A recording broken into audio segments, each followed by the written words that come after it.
What's up guys, Asian here with another PTS video, and today we're going to be taking a look at the Master's Destruction Staff. So all the arena weapons did get a couple of changes in the Greymoor patch, and a lot of people have been taking a look at the Master's Destruction Staff as a possible front bar set for magic DPS moving forward, due to the changes that have been made with the staff itself. So we'll be going over what those changes are, why the change is not as significant as you think it might be, and where it stands compared to your standard 5.5.2 setup. So first, what does the staff actually look like in Greymoor?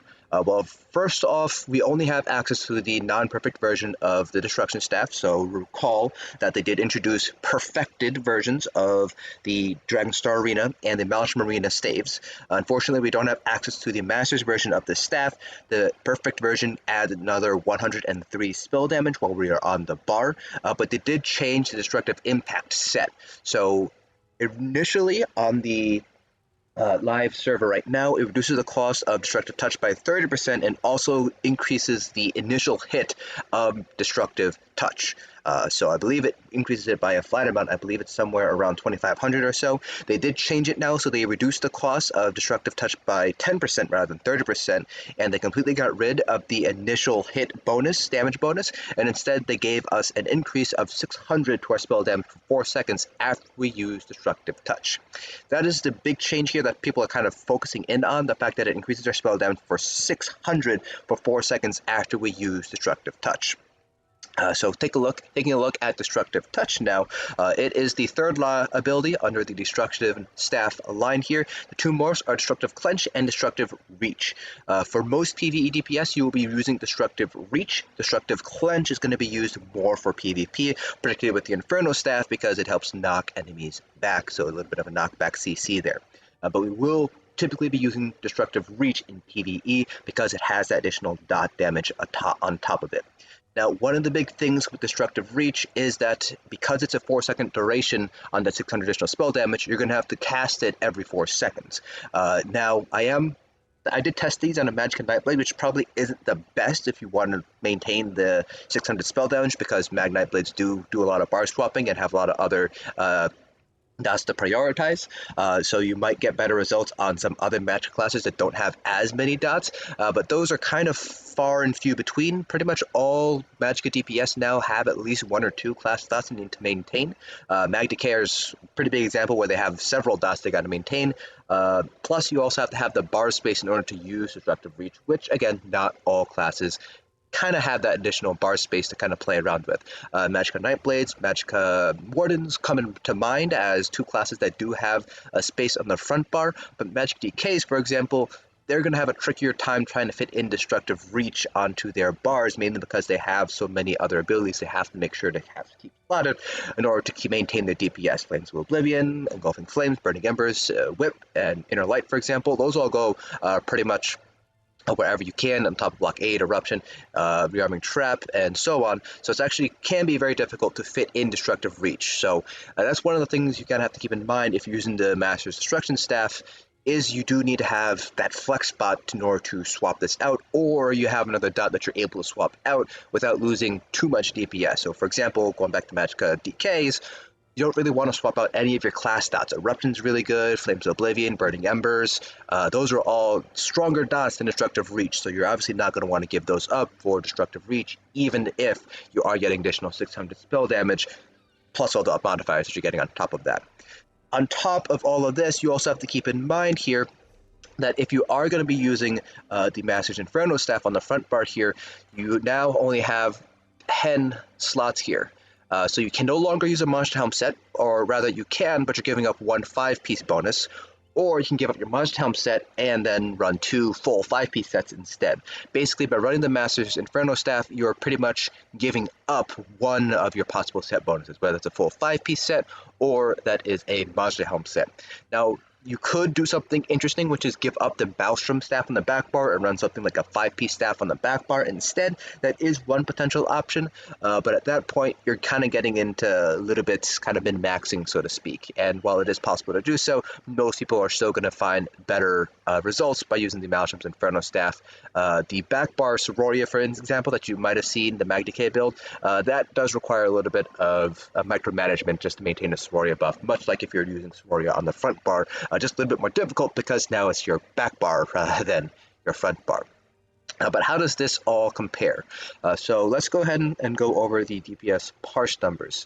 So first, this is your standard 5-5-2 setup here. So Sororia on the front bar, 2-piece Zon, 5-piece Mother Sorrow. So we ended up pulling just under 81.5k here. So this is going to be our baseline. This is one of our master's setups here. So this is actually running 5-5. So we have 5-piece Mother Sorrow and 5-piece Sororia. Now notice here that we have all light pieces here. So we have 7 light armor pieces. We aren't able to run 5-1-1 if we're going with Mother Sorrow as our second set here. Now you could, for example, run something like New Moon Acolyte instead, but then you're running into the issue of you might not be able to sustain Sororia with New Moon Acolyte with the additional cost increase that is introduced with New Moon Acolyte. You could instead swap out Sororia with Perfected False Gods, but then you're losing out on the Sororia bonus instead. So no matter what, you are giving something up if you are going to go with this setup here. We are going precise with an flame damage enchant here. So again, 77.2k. We are missing the 103 additional spell damage, so that is going to factor into our DPS. So this, once we factor in the additional spell damage, it should bump us up by about 1,000 DPS or so. Probably, so that probably give us about 78.3k instead. So not a huge difference, but still a difference, but it's still less than the 5-5-2 setup that we had earlier. Take a look at our spell damage. 5,400 was our max here compared to our 5-5-2 setup where we had 4,620. So we are getting a bonus here. Our mean is higher, 4,940 compared to 4569. So we are getting about another 300 or so spell damage, and that's because it is a little bit challenging to maintain our destructive impact bonus here. So we only have 46% uptime on destructive impact, and I did try to maintain it as best I can. So whenever I hit about 6 seconds on the dot, I did try to reuse it. But again, with the Magicka Nightblade, and this is true for a lot of different classes here, you have a lot of different dots to maintain. So you are going to see some drop off here with the destructive impact buff. Now we did one final parse here with Zon, so this is 5-piece Mother Sorrow, 3-piece False God, so we still have the Minor Slayer bonus, and then 2-piece Zon. So we're keeping our Monster Helm set, we have 5-1-1, but we are losing out on Sororia. Now we could instead run 5-piece Sororia here instead of Mother Sorrow, and then run something like 3-piece Willpower. That's another option, potentially. But you know, that's probably not going to change the results too much in terms of our ultimate results. So here we only pulled 75.7k, and again with destructive impact I did my best, but we were only able to maintain about 48% uptime here, and with the loss in Sororia obviously our spell damage did end up going down. Now again, I could have used something like Sororia here instead of Mother Sorrow and then use 3-piece Willpower, but then we're giving up a lot of crit chance here. So I'm not 100% sure how that would all play out. It would end up being a DPS boost, but I'm not sure if we'd be able to end up beating something like 77.2k. And again, we are missing the 103 spell damage, so add another 1,000 or so to this, so about 76.7k. But again, the metric to beat is 81.5k for me personally, and it just didn't end up matching that here. So the Master's Destruction staff, while it might seem good on paper, in practice you are giving up a lot of things in order to try to make it work. And by giving up those few things, you're either giving up a Monster Helm set, or you're giving up a 5-piece set to keep the Monster Helm set. It's just not really going to be worth running here. So Master Destruction staff, even if we do include the additional 103 spell damage, it's not going to make up that 4k difference here that we're seeing. So the Master Destruction staff, not really all that great for PvE. Now for PvP, I've heard that it is probably going to be pretty decent because you do get that insane burst if you line up your Flame Reach, for example, with all of your kind of hard-hitting attacks right away. You could see pretty large burst potential in PvP, but I don't really PvP enough to know just how impactful 600 spell damage actually is, whether you can time it and all that stuff. But that concludes this video. Hope you guys found this informative, and I'll see you guys in the next dungeon.